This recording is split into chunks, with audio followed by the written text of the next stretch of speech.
ব্যক্তিগতভাবে দৃঢ়ভাবে বিশ্বাস করি আমাদের প্রজন্মের বহু মানুষকে আমরা সুন্দর একটি ভবিষ্যৎ তৈরি করে দিতে সক্ষম হব। মাননীয় স্পিকার, একই সাথে মাননীয় স্পিকার, শুধু ম্যান্ডারিন না, এর বাইরে জাপানিজ আছে, এর বাইরে আমরা ফ্রেঞ্চ আছে, জার্মান আছে, অ্যারাবিক আছে, এই ভাষাগুলো আমরা ইন্ট্রোডিউস করতে চাইছি মাননীয় স্পিকার, থার্ড ল্যাঙ্গুয়েজ হিসাবে।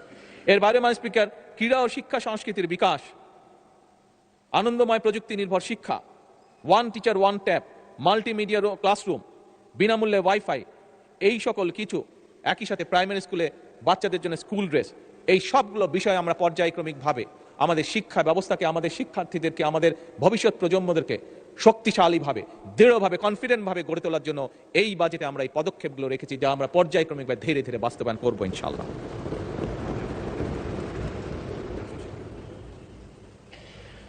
মাননীয় স্পিকার, শিক্ষা ব্যবস্থার মধ্যে একটি বিষয় মাননীয় বিরোধী দল নেতা উল্লেখ করছেন, মাদ্রাসা শিক্ষা।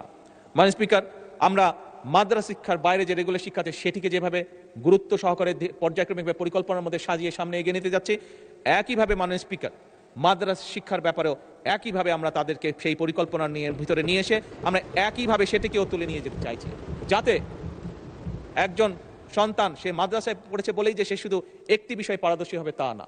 একটি জেনারেল শিক্ষা ব্যবস্থার ছাত্র বা ছাত্রী যেভাবে পারদর্শী অন্যান্য বিষয়ে, মাদ্রাসা শিক্ষা যে সকল ছাত্র বা ছাত্রী থাকবে তারাও একইভাবে সমভাবে সেই সকল বিষয়ে পারদর্শী হবে। এই পরিকল্পনা নিয়ে মাননীয় স্পিকার আমরা এগোচ্ছি। মাননীয় স্পিকার, ছোটবেলা থেকে পড়ে এসেছি চিকিৎসা মানুষের মৌলিক অধিকার।